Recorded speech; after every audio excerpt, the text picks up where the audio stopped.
digital media user. One eternity later. Boss, pabili nga buko, 20.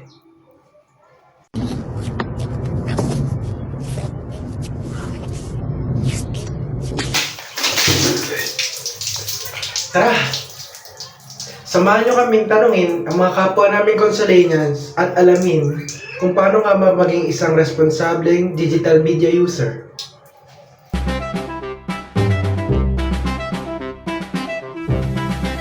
Hello, so what's your name? I am Narisa Ann Pangilinan from AB Psych 1. It's okay. So, can you guess or what is this word? Digital media. Okay.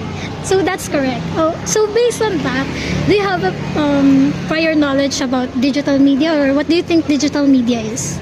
Digital media for me is like social media or everything na we interact online. Ganon. Okay. So with that said, how do you think, or as a Consolanian, how would you be able to be a responsible digital media user?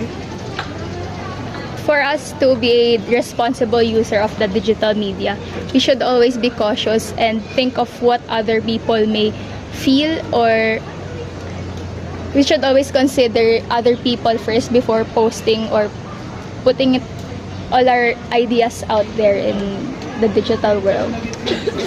Thank you very much. Thank you pa. Thank you.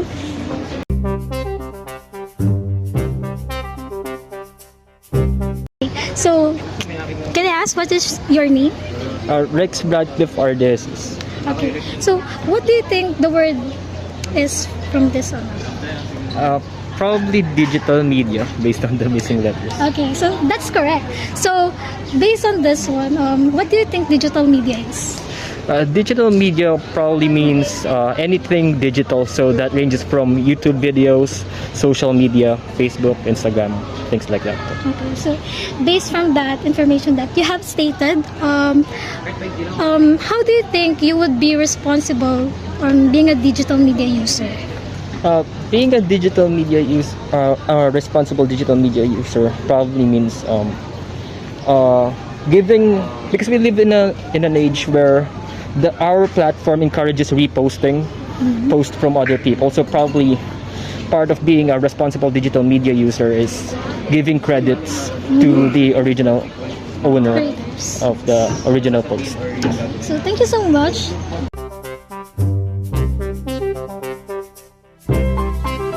Good morning. What's your name? Kimberly Pelayo po. From what course Ano, po? BSA. Year po. First year po. Okay, so my question is, as a Consolanian, how can you be a responsible digital media user? Ano po, tuwing gagamit po tayo ng social media, kung magpo-post man po tayo or comment sa mga post ng iba is, gumamit po tayo ng respectful language po na makaka-avoid para maka-offend ng ibang tao. Yan na po. Thank you.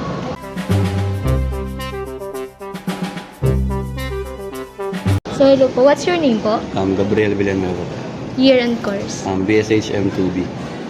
So my question is, as a Consolanian, how can you be a responsible digital media user? As a Consolanian, para sa akin, sa paggamit ng digital media, siguro, since ang digital media is kaya mong i-express lahat, like kaya mong sabihin lahat dun, be mindful lang sa lahat ng nasabihin, lahat ng ipopost, at lahat ng ipapakita mo sa digital media. Also, since digital media po is somehow harmful din sa health natin, limitahan din natin yung paggamit ng digital media para maprotektahan din natin yung health and also ma-preserve natin yung eyesight natin. Okay, thank you po. Thank you po.